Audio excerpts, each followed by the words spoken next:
మీ అందరికీ తెలుసు, ఈరోజు ప్రజలందరూ కూడా ఒక ప్రశాంతమైన వాతావరణాన్ని గడపడం ఒక ఎత్తు అయితే, ఒక పక్క నుంచి అభివృద్ధి కార్యక్రమాలు, ఒక పక్క నుంచి సంక్షేమ కార్యక్రమాలు, మరోవైపు నుంచి సమాజానికి దిక్సూచి, సమాజానికి జీవనాడి అయినటువంటి విద్య వైద్య విషయంలోని కూడా ప్రత్యేకమైన దృష్టి పెట్టి ఈరోజు ఎన్డీఏ కూటమి, ప్రత్యేకంగా గౌరవ ముఖ్యమంత్రి గారు నారా చంద్రబాబు నాయుడు గారు కేంద్ర సహాయ సహకారములతో ఈరోజు ఎన్డీఏ కూటమి సహాయ సహకారంతో ఈ గవర్నమెంట్ని ఎంత ముందుకు తీసుకెళ్తున్నారో మనందరికీ అర్థమవుతుంది. లాస్ట్ 5 సంవత్సరాల తాలూకా విధ్వంసాన్ని ఒక పక్క నుంచి మనం అన్నీ కూడా సెటరేట్ చేస్తూనే, ఒక పక్క నుంచి రాష్ట్రానికి ఒక దిశానిర్దేశం ఇవ్వాలి, ఒక ప్రణాళికతో, పక్కా ప్రణాళికతో 2047కి రాష్ట్రాన్ని ఒక నెంబర్ 1 స్థానంలో నిలబెట్టాలనే ఉద్దేశంతో గౌరవ ముఖ్యమంత్రి గారు ఈరోజు పనిచేయడం మనందరికీ కూడా తెలుసు. ప్రత్యేకంగా మళ్ళీ నమ్మే వ్యక్తి, ముఖ్యంగా విద్యా వైద్య విషయంలో ప్రజలకి అందుబాటులో ఉండేటట్టుగా అయితే ఈ రాష్ట్రాన్ని మరింత ముందుకు తీసుకెళ్లగలమని బలంగా నమ్మిన వ్యక్తి గౌరవ ముఖ్యమంత్రి గారు చంద్రబాబు నాయుడు గారు. అయితే ఈ సమయంలో ఈరోజు దానికి ప్రత్యేకమైన స్థానం కల్పించడమే కాకుండా, సుమారుగా మొన్న క్యాబినెట్లో కూడా 1,25,00,000 కుటుంబాలకి 25 లక్షల వరకు కూడా ఎన్టీఆర్ వైద్య సేవ ద్వారా ఈరోజు వాళ్ళందరికీ కూడా వైద్య సహాయం అందించేదానికి నిర్ణయించడం ఒక పరిణామం అయితే, ఈరోజు ప్రత్యేకంగా ప్రతి ఒక్క కూడా మెడికల్ కాలేజీలు, అదేవిధంగా ఆసుపత్రులు ఉన్న చోట వ్యక్తుల కాలతో జీవన ప్రమాణాలు మెరుగుపడతాయి, వాళ్ళకి సరైన వైద్యం అందించగలం అనే ఉద్దేశంతో ఈరోజు వైద్య కళాశాలని కూడా ఏర్పాటు చేయడం అనేది నిజంగా ఒక శుభ పరిణామం కింద భావించాలి. ఈరోజు పరిస్థితి ఎలా వస్తుందా అంటే, బెంగళూరులోని ఫుల్ టైం ఉంటారు, ఆంధ్రప్రదేశ్ రాష్ట్రానికి పార్ట్ టైం వస్తారు, వచ్చినప్పుడు కూడా కొంత బురద తీసుకొచ్చుకుంటాడు, 2 గంటలు వాళ్ళ సొంత మీడియాలో కూర్చొని ఆ బురద జల్లడమే పరమావధిగా పెట్టుకొని బురద జల్లే కార్యక్రమానికి శ్రీకారం చుడతాడు. నేను ఇన్ని మాటలు ఎంత ఇంట్రడక్షన్ ఇచ్చానంటేనే మీకు అర్థమై ఉంటుంది నేను ఎవరి గురించి మాట్లాడుతున్నానో. ఆయనే ఈరోజే మా వాళ్ళు అన్నారు, ఈ లండన్ మందులు మానేసి మెడికల్ కాలేజీల గురించి మాట్లాడుతున్నాడండి అని. అంటే అతనే మీ అందరికీ తెలుసు, పులివెందుల ఎమ్మెల్యే గారు జగన్మోహన్ రెడ్డి గారు. అయితే జగన్మోహన్ రెడ్డి గారు దేని గురించి మాట్లాడినా కాసేపు ప్రజలందరూ కూడా ఆలోచించుకునేవారే, కానీ ఈరోజు మెడికల్ కాలేజీల గురించి, ముఖ్యంగా పీపీపీ విధానంలో ఈరోజు గవర్నమెంట్ తీసుకున్న ఇనిషియేషన్స్ గురించి ప్రజల్ని తప్పుదోవ పట్టించే విధంగా, ప్రజల్ని భయభ్రాంతులు గురి చేసే విధంగా, ప్రజల్లో ఒక కన్ఫ్యూజన్ క్రియేట్ చేసే విధంగా అతని తాలూకా ప్రయత్నం చూస్తుంటే అది ప్రయత్నం మాత్రమే. ఎందుకంటే ప్రజలు కూడా చాలా క్లారిటీగా ఉన్నారు, ప్రజలు కూడా చాలా క్లియర్గా ఉన్నారు. ఎన్డీఏ పార్టీ పట్ల, ఎన్డీఏ కూటమి పట్ల నిబద్ధతతో పనిచేస్తున్నామన్న నమ్మకం ప్రజల్లో ఉంది. సో నేను ఈరోజు కూడా రావడానికి గల ప్రధానమైన కారణం ఏంటంటే, మొన్న మీటింగ్లో చూశాను ఒకసారి. ఓవరాల్గా చూస్తూ ఉంటే అతను ఏం మాట్లాడుతున్నాడంటే, అతగాడి హయాంలో సుమారుగా 17 మెడికల్ కాలేజీలు వచ్చేసినాయి.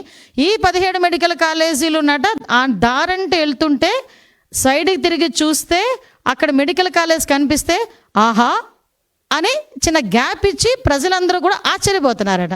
అయితే ఆయన అన్న తర్వాత మేము కూడా ఒకసారి చూద్దాం ఈ 17 కాలేజీల్లో ఆహా అనేటంతగా ఎంత ఉన్నదా అని ఒకసారి చూసేసరికి ఒక్కసారి మీరు కూడా ఒకసారి చూడాలి. ఇక్కడ for example Madanapalle medical college అండి. ఇది మదనపల్లి మెడికల్ కాలేజ్కి సంబంధించి ప్రభుత్వ వైద్య కళాశాల బోర్డు అయితే మాత్రమే ఉంది, ఆహా అనడానికి బోర్డు ఉంది. సో ఇక్కడ ఫర్ ఎగ్జాంపుల్ ఇది మెడికల్ కాలేజ్ తాలూకా ప్రాంగణం కట్టడం. ఓకే, ఇక్కడ మనం ఏమనుకోవాలి, ఈ పిల్లర్ ఏమో ల్యాబ్ అనుకోవాలి, ఈ పిల్లర్ ఏమో రీడింగ్ రూమ్ అనుకోవాలి, లేదు అనుకుంటే ఈ పిల్లర్ ఏమో ఒక లైబ్రరీ అనుకోవాలి. అలా అనుకుంటేనే తప్ప ఇది మెడికల్ కాలేజ్ అన్న సంగతి మన ఎవరికి అర్థం కాదు. ఒకసారి మీరే చూద్దరు కానీ ఒకసారి, ఇది మదనపల్లి మెడికల్ కాలేజ్. ఇక్కడ చూసి ఆగి ఆహా అనే వాళ్ళు ఎవరైనా ఉన్నారా? మీ బతుకు చెడ అనుకున్న వాళ్ళు ఎవరైనా ఉన్నారా అండి? సారీ టు సే, నేను కొన్ని పదాలు తప్పట్లా. ఎందుకనంటే ఏందండి ఇది అంటే, జగన్మోహన్ రెడ్డి మాయ చేస్తాడు, మంత్రాలు వేస్తాడని సంగతి తెలుసు, కానీ కట్టడమే లేకుండా ఇది కట్టడం ఉందని చెప్పి అది రోడ్డు మీద వెళ్తున్న వాళ్ళు ఆగి ఆహా అంటారు అంటే ప్రజలు ఏమైనా పిచ్చోళ్ళ? ఇది నిజంగా జగన్మోహన్ రెడ్డి ఆ రోజు మాట్లాడడం అన్నది నిజంగా చెప్పాలంటే ఒక రకంగా ఆయన గొయ్యి ఆయన తవ్వుకున్నట్టే. ఎందుకంటే 17 కాలేజీలు కట్టేసాము, 17 కాలేజీలు అడ్మిషన్స్ అయిపోతున్నాయి, మేము ఇలా చేసాము, ఇంతమందిని ఏంటంటే ఇంకో మాజీ మంత్రి అంటాడు, ఆయనకి తెలుగు ఉండి మాట్లాడుతున్నాడు, తెలుగు లేక మాట్లాడుతున్నాడు తెలియట్లా, ఇంటికి ఒక వైద్యుడిని అందిద్దామని జగన్మోహన్ రెడ్డి అనుకున్నాడంట. ఇంటికి ఒక వైద్యుడిని అందిద్దామని జగన్మోహన్ రెడ్డి అనుకుంటే ఈ 17 కాలేజీల్లో ఇంకో కాలేజ్, ఇంకో మచ్చుతునక ఎక్కడంటే ఇది మార్కాపురం. జస్ట్ చూడండి ఒకసారి ఏ స్టేజ్లో ఉందో ఒకసారి చూడండి. ఇది మార్కాపురం మెడికల్ కాలేజ్. ఇందులో అడ్మిషన్స్ అయితే ఎక్కడ కూర్చొని చదువుకుంటారు విద్యార్థులు? కనీసం ఫ్యాకల్టీ ఇవ్వడానికైనా ఒక ఆస్కారం ఉందా? ఎంత పర్సంటేజ్ ఇందులో కంప్లీట్ అయ్యి ఉంటుందో ఒకసారి ఆలోచన చేయండి. ఆహా అనుకునే స్ట్రక్చర్ ఇది ఒకటి. Next structure Bapatla medical college ఇది. ఇవన్నీ ఆయన 17 మెడికల్ కాలేజీలు నేను ఇచ్చాను అని చెప్తున్న దాంట్లో మచ్చుతునకలు ఇవన్నీ నేను చెప్తున్నవి. ఒకసారి ఇది చూడండి, ఒకసారి ఇది ఏ స్టేజ్లో ఉందో చూడండి. ఇవన్నీ కూడా ఈరోజు what ever it Jaganmohan Reddy నేను ఇచ్చాను మెడికల్ కాలేజీలు వీటిలన్నింటినీ ప్రైవేటు పరం చేసేసి వైద్య విద్యని ప్రజలకి దూరం చేస్తున్నారు అన్న పదానికి ఈరోజు మీరందరూ ఒకసారి ఆలోచన చేసుకోవాల్సిన పరిస్థితి అదే ఉంది. సో ఇవన్నీ కూడా పాలకొల్లు మెడికల్ కాలేజ్ అండి ఇది. ఒకసారి మీరే చూడండి, పాలకొల్లు మెడికల్ కాలేజ్ ఇది ఏ స్టేజ్లో ఉందో ఒకసారి చూడండి.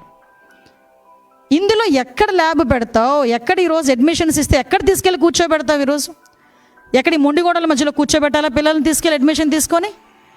పాటలు ఎక్కడ చెప్పుకోవాలి? నర్సీపట్నం మెడికల్ కాలేజ్ చూడండి ఒకసారి, ఇది నర్సీపట్నం మెడికల్ కాలేజ్.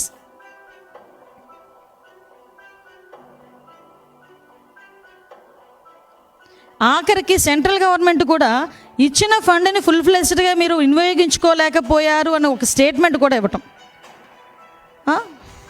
ఇది మచిలీపట్నం మెడికల్ కాలేజ్.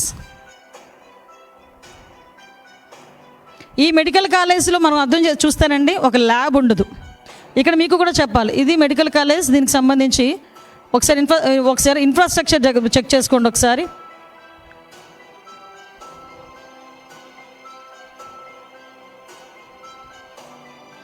ఇవి ఈయన అనుకుంటున్న మెడికల్ కాలేజీలు. ఇది పెనుగొండ. నిన్ననే మా మంత్రి గారు కూడా ఒకసారి వెళ్ళి చూపించి వచ్చారు అందరికీ కూడా. ఇది పెనుగొండ మెడికల్ కాలేజ్. ఏ వైద్య విద్యార్థులను ఇందులోంచి తీసుకొద్దామండి? ఏ వైద్యుల్ని, ఇంటికొక వైద్యుడిని ఇలాంటి చోట నుంచి తీసుకొద్దామా? ఇంటికొక వైద్యుడిని ఇలాంటి చోట చదివించి ఈరోజు వైద్య ప్రమాణాలని, జీవన ప్రమాణాలని పెంచడానికి ఏమైనా ఆస్కారం ఉందా అసలు? నంద్యాల మెడికల్ కాలేజ్ ప్రారంభకులు చూసారు, అక్కడ శంకుస్థాపనలు రాయలేదు మాత్రం పర్ఫెక్ట్గా ఉన్నాయి. ఆ శంకుస్థాపనకే పరిమితమయ్యే పరిస్థితి. So Nandyal medical college. ఈ రకంగా చూసుకుంటే మ్యాక్సిమం అన్ని మెడికల్ కాలేజీల్లో కూడా పరిస్థితి ఇదే పరిస్థితి ఉంది మనకి. Next Rajahmundry medical college. ఇది స్టేజ్ రాజమండ్రి మెడికల్ కాలేజ్. ఆహా అనుకుని ఆగేమేమైనా ఉన్నాయేమో మీరు చెప్పాలి నాకు ఒకసారి. సంభ్రమాశ్చర్యాలకు గురి కావడం కాదండి. అంటే జగన్మోహన్ రెడ్డి ఏదో అంటారు కదా, దేన్నైనా మసిపూసి మారేడుకాయ చేయగలరు అని ఇంకొకసారి ప్రజలకు అర్థమయ్యేటట్టు జగన్మోహన్ రెడ్డి చేసుకున్నాడు ఈ విషయంలో. అది మాత్రం క్లియర్. అంటే జరగనిది కూడా జరిగినట్టుగా క్రియేట్ చేయడానికి సాక్ష్యాలు ఏమైపోతాయండి ఈరోజు? ఒకసారి చూడండి, అమలాపురం మెడికల్ కాలేజ్.